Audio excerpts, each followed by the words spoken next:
Hola, ¿cómo están? Yo soy Patricia Maggio, médica neumonóloga. Trabajo en el servicio de sueño y ventilación del Hospital María Ferrer y del Sanatorio Güemes. Y hoy voy a hablarles de la evaluación de los pacientes y los cuestionarios que utilizamos pre-estudios diagnósticos. Como sabemos, la apnea obstructiva del sueño es una enfermedad que tiene alta prevalencia. La prevalencia va a variar según dónde se realice el estudio, según el índice de corte que tomemos para el diagnóstico de apnea obstructiva del sueño, si es más de 5 o más de 15, y según las poblaciones específicas que estudiemos. Entonces, en este estudio de Wisconsin, em, que, digamos, estuvieron personas entre 30 y 70 años y pusieron como punto de corte para diagnóstico de apnea 5 a 15 eventos por hora, o sea, a voz leve, encontraron una prevalencia del 34% en hombres y del 17% en mujeres. La prevalencia de la OS aumenta con la edad y también, como les dije, en determinadas poblaciones también es mayor. Por ejemplo, si estudiamos pacientes con hipertensión arterial refractaria o con antecedentes de fibrilación auricular, con diabetes tipo 2, o pacientes que han tenido un accidente cerebrovascular, o pacientes que van a cirugía bariátrica, esta prevalencia puede aumentar y llegar entre el 70 y el 80%. Entonces es muy importante que nosotros, em, es muy importante que sospechemos esta enfermedad. Pues como dijimos, además de la alta prevalencia, es una patología que tiene el factor de riesgo para otras enfermedades, enfermedades cerebrovascular, hemorrágica o isquémica, hipertensión arterial, arritmias, cardiopatía isquémica, insuficiencia cardíaca, diabetes, síndrome metabólico, deterioro cognitivo. Genera, digamos, al tener trastornos del sueño que genera cansancio diurno y estos pacientes tienen mayor probabilidad de tener accidentes de tránsito por su mal dormir. Entonces, cuando nosotros tenemos un paciente enfrente que es obeso, que es varón, está en la edad media de la vida, que tiene alguna comorbilidad como hipertensión arterial, accidente cerebrovascular, eh, diabetes, y que además le preguntamos y nos dice que ronca, que tiene apneas, que tiene cansancio diurno o somnolencia diurna. Bueno, este paciente tiene ya por todas estas características que hablamos, sospecha para tener apnea obstructiva del sueño, y con los cuestionarios podemos, digamos, ayudarnos a que esta sospecha, digamos, sea más importante. Y con todas estas características ya pensamos en estudiarlo al paciente. Eh, entonces, como les dije, la sospecha clínica es fundamental para el diagnóstico.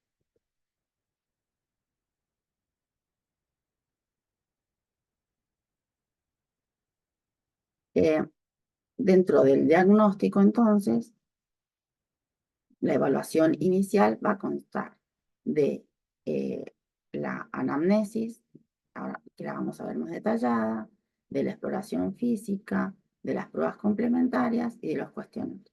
Todos estos ítems vamos a verlos ahora para dentro de la evaluación inicial de un paciente en el que nosotros tenemos la sospecha de que puede tener apnea obstructiva del sueño. Entonces, tenemos los síntomas nocturnos y los síntomas diurnos que tenemos que preguntarle al paciente. Bueno, entonces los síntomas nocturnos también es muy importante no solo preguntárselos al paciente, sino preguntárselos al acompañante de cuarto, a la pareja, que muchas veces son ellos los que le insisten al paciente que vaya a la consulta o que nos traen al paciente a la consulta. Entonces, dentro de esto están los ronquidos, las apneas observadas, que eso generalmente lo van a referir los acompañantes, los episodios asfícticos, hay pacientes que se despiertan con asfixia y muchas veces a veces se confunde esto con probabilidad de asma, y no es asma, sino son apneas, movimientos anormales durante el sueño, sudoración durante el sueño, despertares frecuentes, nicturia, pesadillas, sueño agitado, insomnio. A veces también estos despertares frecuentes generan también insomnio y reflujo gastroesofágico. Con respecto a los síntomas diurnos, ¿qué tenemos que preguntar? Principalmente sobre la somnolencia diurna, el cansancio diurno, cansancio crónico, sensación de sueño no reparador, o sea que por más que duerman un montón de horas, el paciente se despierta como si no hubiera dormido nada. Cefalea matutina, esto es un síntoma bastante frecuente, la cefalea matutina, que puede darse por hipoventilación nocturna y por hipercapnia nocturna. La irritabilidad, apatía, o sea, los pacientes cambian su humor, su estado de ánimo porque duermen mal y por lo tanto están cansados y no rinden. Entonces el paciente cambia su humor. La depresión también se puede dar en estos pacientes por todas estas características que hablamos. Dificultades en la concentración, en la memoria. En los hombres es bastante frecuente y hay que preguntar sobre la disminución de la libido, la impotencia. Entonces, todos estos síntomas diurnos y nocturnos que tenemos que preguntar, podemos agregar hábitos de sueño, todo lo que es sobre la higiene del sueño, a qué hora se duerme, a qué hora se despierta, cuántas veces se despierta durante la noche, si hace siestas o no, digamos.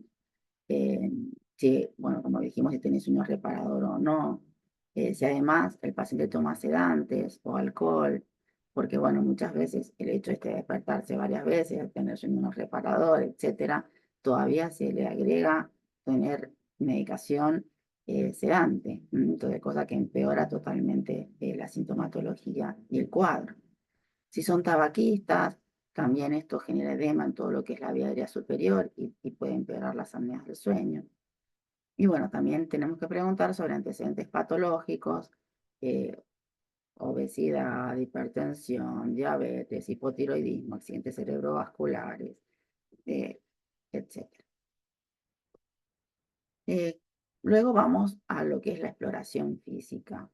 Como neumonólogos, podemos hacer una exploración física muy simple de la vía aérea superior, eh, y también tenemos que buscar y si es necesario derivar al otorrino o pedir estudios más específicos, pero digamos, con respecto a la vía aérea superior, vamos a empezar por la nariz. En la nariz sabemos que tenemos una estructura cartilaginosa y una estructura ósea, o sea, son estructuras rígidas, y tenemos las válvulas nasales, que pueden haber eventos de colapso en la unión septal y con los cartílagos laterales. Y le podemos hacer una simple prueba a los pacientes diciéndole que se obstruyan una fosa nasal o la otra y ver si tienen una buena entrada de aire o no. Evaluar los cornetes. Muchas veces hay hipertrofia de los cornetes por rinitis alérgica o síntomas alérgicos y esto también disminuye la entrada de aire. La nasofaringe, no la, digamos, es difícil de evaluar, obviamente, con el examen físico, pero tenemos que pensar que pueden haber adenoides, principalmente en niños. Eh, bueno, pueden haber atresias de Coana, tumores en esta zona, bueno, que pueden llegar a generar obstrucción nasal. Con abrirles la boca al paciente, que también algo que es muy sencillo, podemos evaluar el Malampati modificado, que es, bueno, clase 1, donde abrimos la boca y vemos la lengua, la pared posterior de la faringe, los pilares eh, amigdalinos anteriores, posteriores, se ven la amígdala si la tiene o no, eso lo podemos evaluar. Entonces, la clase 1 vemos el paladar duro, el paladar blando. la úvula, la parte posterior de la faringe, la lengua, los pilares amigdalinos, las amígdalas. La clase 2, ya la úvula se empieza a tapar, vemos el resto, pero la úvula empieza a disminuir su visión. La clase 3 ya vemos solo la base de la úvula, seguimos viendo el paladar blando, el duro, pero ya no vemos casi la pared faríngea. Y la clase 4 ya solo vemos el paladar duro, no vemos la úvula, vemos la lengua del paladar duro. Entonces, esto también nos puede guiar, digamos, a todos los pacientes, mientras el mayor es el malampati, más probabilidad de tener apnea obstructiva del sueño. Otra cosa importante que vemos al abrir la boca son las amígdalas, porque bueno, las amígdalas, la hipertrofia amigdalina es una causa de obstrucción de la vía aérea superior bastante importante, principalmente en niños jóvenes. Entonces, bueno, está la clasificación de Friedman para el tamaño amigdalar, y bueno, es o no la tiene, o, eh, o se ven, digamos, asomando entre los pilares amigdalinos, o empieza, digamos, vamos a ver que aumenta el tamaño. La clase 3 ya se está avanzando, digamos, más cerca de la línea media, y la clase 4 ya ocluyen totalmente o sea, no se ve la pared posterior de la faringe, y lo excluyen totalmente, llegan a la línea media. Aunque parezca que no, hay pacientes eh, que tienen este grado 4 de Friedman amigdalar en edad adulta, y que generan muchos problemas en este sentido.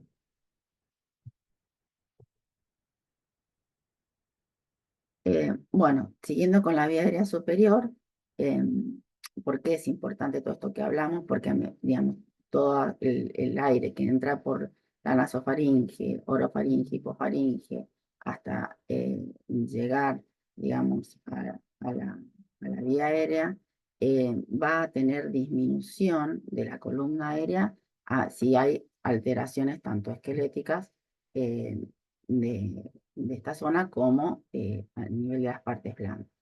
Entonces, en un paciente, las estructuras esqueléticas que tenemos que ver y que también la podemos ver en el examen físico, es el maxilar inferior. Entonces, podemos ver aquellos pacientes que tienen retrognatia o hipoplasia del mandíbulo maxilar. Estos pacientes tienen más probabilidad de hacer apneas obstructivas del sueño. ¿Por qué? Porque disminuye la columna aérea, digamos, posterior en la faringe. Eh, Después, aquellos pacientes que tienen también el ioides bajo, eh, también tienen más probabilidad de tener apneas obstructivas del sueño. Los pacientes obesos, eh, los pacientes obesos se produce una acumulación de grasa en las paredes laterales de la faringe. Esto genera disminución también de la columna aérea. También es importante en los pacientes obesos el cúmulo de grasa en la lengua. Entonces tenemos una macroglosia, que esto va a llevar, cuando están dormidos, a obstruir más fácilmente la vía aérea y disminuir el pasaje de aire. Como dijimos también, bueno, la hipertrofia amigdalina también genera obstrucción de la vía aérea. De todas eh, estas mm, signos los podemos evaluar en el examen físico eh, sin grandes, sin necesidad de tener aparatos o tener algún otro estudio diagnóstico. La obesidad, por supuesto, bueno, los pacientes, digamos, en los hombres, el perímetro abdominal mayor a 102 centímetros, y en las mujeres mayor a 88 centímetros, tienen más probabilidad de o sea, la obesidad centrípeta. El perímetro cervical, aquellos pacientes que tienen el cuello corto y ancho, bueno, también eh, tienen más probabilidad de tener apneas obstructivas del sueño. O sea, cuando el perímetro cervical es mayor a 40 centímetros, ya aumenta la probabilidad de AOS. Obviamente, y como lo vimos, que la obesidad, y a medida que esta obesidad es mayor, el índice de masa corporal aumenta, también la prevalencia de AOS aumenta.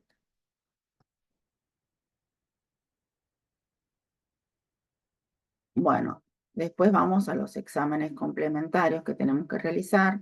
Bueno, un laboratorio básico, donde tenemos que, aparte del hemograma, la bioquímica básica, el perfil lipídico, evaluar síndrome metabólico, o sea, ver la hemoglobina glicosilada, em, bueno, una radiografía de tórax, un electro y un ecocardiograma, hormonas tiroideas, un laboratorio para el hipotiroidismo, digamos, también tienen más probabilidad de tener de generar apneas obstructivas del sueño.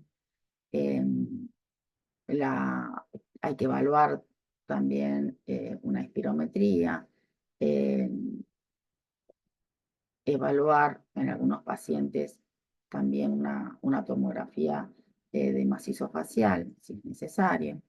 Eh, el bicarbonato venoso, que lo podemos pedir dentro del laboratorio general, nos puede orientar si es mayor a 27 mil equivalentes por litro y el paciente no tiene otra patología que aumente el bicarbonato, eh, sí nos puede orientar a que durante la noche hay hipoventilación, ya sea porque tenga apnea del sueño de grado severo o porque además tenga hipoventilación o obesidad. Eh, Esto también porque el bicarbonato venoso nos orienta porque, digamos, el paciente en la mañana puede llegar a tener una PCO2 normal porque digamos, despertarse lava la CO2 rápidamente, pero el bicarbonato no se elimina tan rápidamente y puede estar aumentado y bueno, más de 27.000 equivalentes por litro nos ayuda a sospechar. En ese caso, si tenemos un paciente que tiene bicarbonato venoso elevado, que tiene apnea obstructiva del sueño, sí se justifica hacerle gases arteriales para evaluar la PCO2 matutina, para también realizar diagnóstico de obesidad y hipoventilación, que si no obesidad y hipoventilación.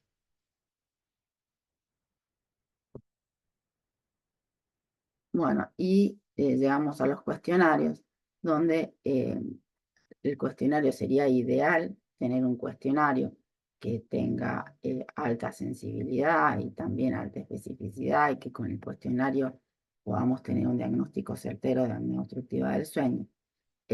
Pero, porque como dijimos, es muy importante el diagnóstico precoz de esta patología para realizar el tratamiento. Pero bueno, hoy en día los cuestionarios que tenemos no son suficientes para el diagnóstico. Sí nos pueden ayudar a la sospecha, a aumentar la probabilidad del paciente para pensar en que tenga apnea obstructiva del sueño. Entonces, como sabemos, la polisomnografía es el gol estándar para el diagnóstico, pero es un estudio caro, o sea, caro, difícil de realizar, que tiene una alta lista de espera. Entonces, con los cuestionarios, nosotros podemos también aumentar la probabilidad de que el paciente tenga apnea del sueño. Entonces, podemos ya pensar en hacer estudios más simplificados, que son más baratos, más rápidos, más fáciles de hacer. Mm. Em, entonces, como dijimos, la herramienta ideal para el diagnóstico de dados debe tener alta sensibilidad para reducir la tasa de diagnósticos erróneos y sería ideal que también tenga especificidad para prevenir el sobrediagnóstico. Con respecto a los cuestionarios, uno de los más utilizados es el cuestionario de Stop-Bang. Este cuestionario se realizó, digamos, por anestesistas en el 2008, donde ellos querían evaluar a aquellos pacientes que iban a cirugía y que tenían alta probabilidad de tener apnea obstructiva del sueño, porque estos pacientes tenían mayores complicaciones para la intubación, intraquirúrgicas por la sedación y posquirúrgicas. Entonces, idearon primero el cuestionario con 4 preguntas, que es el STOP, que es una regla mnemotécnica, STOP S de snoring, o sea, le preguntan al paciente si se le pregunta al paciente si ronca y si ronca fuerte, que se puede hacer escuchado de lejos. Se responde con un sí o con un no. eh, la T de tired, o sea, si está cansado, fatigado, con sueño durante el día. La O de apneas observadas, si alguien ha visto que deja de respirar en algún momento cuando duerme. La P de pressure, o sea, si tiene hipertensión arterial. Eh, Esas primeras 4 preguntas, cuando evaluaron la sensibilidad y la especificidad, vieron que tenía una sensibilidad que iba aumentando según el índice de corte fuera 5, 15 o 30, de 65, 74 y 79% respectivamente.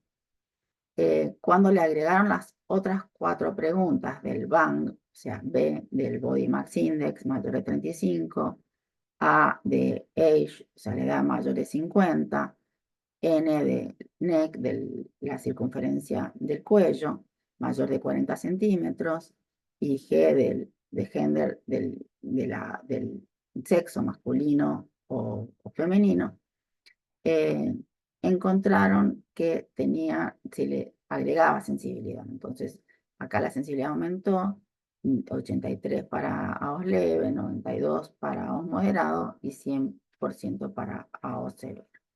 Por lo tanto, digamos, este primer cuestionario Stop Bank, ellos pusieron como límite de corte para alto riesgo tener 3 puntos o más y para bajo riesgo menos de 3 puntos. Este mismo autor, digamos, Chung, en el 2014, bueno, ya digamos, de 2008 al 2014 se empezaron a hacer distintos estudios con el Stop Bank y no solo ya se probó con poblaciones prequirúrgicas, sino con población general.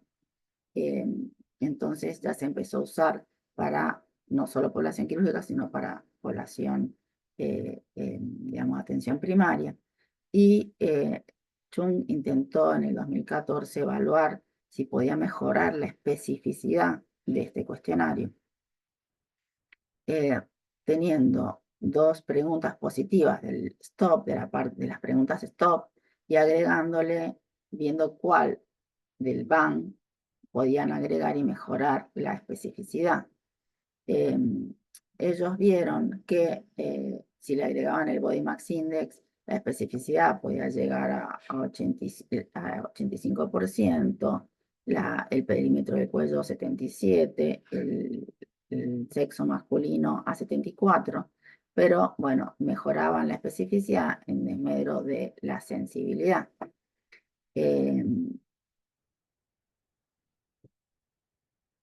Entonces, como conclusión, eh, el, el cuestionario Stop Bank, debido a su alta sensibilidad, es eficaz para detectar pacientes que tengan AOS, o sea, pacientes enfermos, eh, en el entorno clínico preoperatorio y en la clínica del sueño. En este último estudio del 2014, ellos ya puntuaron al Stop Bank como diciendo de 0 a 2, los pacientes tienen un bajo riesgo para AOS grave, o sea, más de 30 eventos por hora, con una probabilidad del 4%. Cuando tienen mayor o igual a 5, el riesgo es alto para AOS grave, con una probabilidad del 30%, y entre 3 y 4 tienen un riesgo intermedio para AOS grave, con una probabilidad del 14%. También, si, digamos, se han hecho estudios donde la especificidad puede mejorar combinando el Stop Bank eh, mayor o igual a 3 puntos y un bicarbonato sérico elevado. Y bueno, como ellos hicieron en este último estudio, eh, trataron de mejorar, o la especificidad se puede mejorar agregándole a 2 puntos de stop, a 2 puntos positivos de stop, el sexo masculino, o el índice de masa corporal mayor a 35, o la circunferencia de cuello mayor a 40, pero en desmedro de la sensibilidad. Con respecto a la somnolencia diurna, que es otro síntoma que es bastante frecuente, pero no es siempre positivo en los pacientes que tienen apnea obstructiva del sueño, eh, uno de los cuestionarios más utilizados para evaluar la hipersomnia diurna es la escala de somnolencia de Epworth. Esto, bueno, el Stop no lo dije, también es un cuestionario que se puede hacer autoadministrado. Esta escala de somnolencia también es autoadministrado, o sea que la tiene que hacer el paciente. Y se le pregunta con qué frecuencia está somnoliento o se queda dormido durante el día en distintas situaciones, en 8 situaciones. Y la respuesta es 0, no lo tiene, no le sucede. 1, la probabilidad es leve, 2, moderada y 3, es severa. Entonces se le pregunta la probabilidad de quedarse dormido o estar somnolienta cuando está sentado leyendo, cuando está viendo televisión, cuando está sentado en un lugar público, en el cine o en alguna reunión, cuando viaja como pasajero en un auto o en un colectivo por más de una hora, cuando puedo, si las circunstancias le permite dormir la siesta, si lo puedo o no dormir, qué pasa cuando está sentado conversando con alguien o cuando está sentado en un ambiente tranquilo después del almuerzo sin haber tomado alcohol, o en un auto si está manejando mientras se encuentra detenido por unos minutos en el tránsito. Según las respuestas, si tiene un puntaje mayor a 12, mayor o igual a 12, es hipersomnia patológica. Como les dije, no todos los pacientes con AOS y con AOS grave tienen somnolencia diurna. No nos sirve la escala de somnolencia para cribado, para AOS, porque la verdad es como tirar una moneda, un 50% sí o un 50% no tienen somnolencia. Pero sí nos sirve cuando es positiva esta somnolencia, porque después que cuando tratamos al paciente con este mismo cuestionario, evaluamos si hay mejoría de la somnolencia. Como vemos, este cuestionario es muy subjetivo y también depende, o sea, depende mucho del- de la comprensión del paciente, de la percepción del paciente de su somnolencia, etc. Otro de los cuestionarios que bastante utilizados es el cuestionario de Berlín. Este cuestionario se ideó para la atención primaria, paciente, para evaluar o hacer un cribado de los pacientes en atención privada, primaria, y evalúa 3 categorías: la categoría de ronquidos, la categoría de somnolencia y la categoría de hipertensión e índice de masa corporal. Entonces se le pregunta con respecto a los ronquidos, se le pregunta, bueno, ¿usted ronca? ¿Sí o no? Sí, sería positivo. ¿Cómo es el volumen de ronquido? Si es más alto que una conversación o se puede escuchar de otras habitaciones, sería positivo. ¿Con qué frecuencia ronca? Acá es casi todos los días o 3 a 4 veces por semana. Es positiva la pregunta. Si el ronquido molesta a otras personas, sí o no. Y si alguien advirtió que se queda sin respirar, que tiene apnea. También es positivo si eso lo advierten casi todos los días o 3 a 4 veces por semana. Con respecto a las categorías de somnolencia diurna, tenemos con qué frecuencia se despierta, cansado después de dormir, o sea, positivo casi todos los días o 3 a 4 veces por semana. Si durante el día está cansado, fatigado, se siente mal, también positivo casi todos los días o 3 a 4 veces por semana. Y se le pregunta la somnolencia mientras conduce. Si es sí, ¿cuántas veces le pasa? Positivo casi todos los días o 3 a 4 veces por semana. Y la última categoría es si tiene hipertensión arterial y el índice de masa corporal. Entonces, si 2 o más de estos 3 grupos son positivos, el paciente se considera que tiene alto riesgo de Gauss. O sea, para que lo entendamos mejor, si la categoría 1 da positivo, si tiene 2 o más preguntas de ronquidas positivas.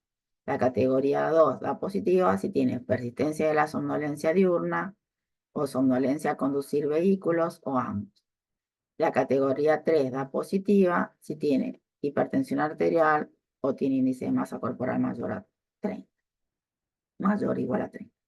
Entonces, el alto riesgo es al menos 2 categorías de síntomas o síntomas positivas, y bajo riesgo que no tengan ni ausencia de síntomas persistentes o solo una categoría de los síntomas.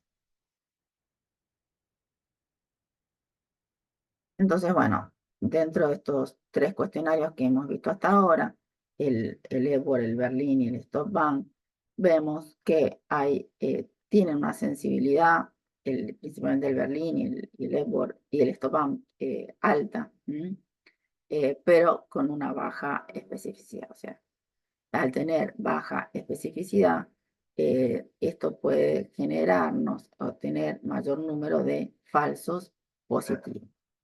El, el Epworth tiene baja sensibilidad y también baja especificidad. Entonces, ninguno de estos 3 cuestionarios, por lo que dicen las guías, es suficiente para hacer el diagnóstico de apnea obstructiva del sueño.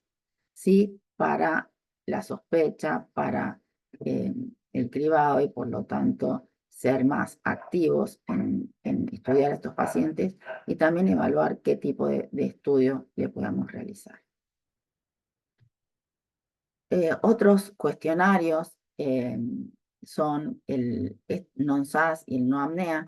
Estos cuestionarios se hicieron más para los pacientes que iban ya derivados a la clínica de sueño, o sea que son poblaciones que son ya más sesgadas, ¿no? Que ya por lo menos tienen una sospecha del médico. Y, por ejemplo, el NONSAS se le ponen 4 puntos cuando el perímetro del cuello es mayor de 40 centímetros, 3 puntos cuando el índice de masa corporal es mayor de 25, 5 puntos cuando es mayor de 30 el índice de masa corporal, 2 puntos si ronca, 4 puntos si es mayor de 55 años, 2 puntos si es hombre. Entonces, una puntuación de 8 o más se considera de alto riesgo para el otro cuestionario, el no apnea, lo que toma solo es el perímetro del cuello y la edad. Acá son objetivos todos. Eh, el perímetro del cuello, si es entre 37 y 39,9 es 1 punto, si es entre 40 y 42,9 son 3 puntos, si es si es mayor o igual a 43 son 6 puntos. Y la edad, entre 35 y 44, 1 punto, entre 45 y 54 años, 2 puntos, y más de 55, 3 puntos. Lo consideran una puntuación mayor o igual a 3, representa un alto riesgo para AOS. Acá, ¿qué pasa? Que si ya el paciente tiene más de 55, le da positivo, o sea, que, digamos, no es así, no es que todos los pacientes mayores de 55 solo por la edad tengan riesgo aumentado para ambos. Entonces, la edad acá juega una puntuación que puede llegar a generar sesgos.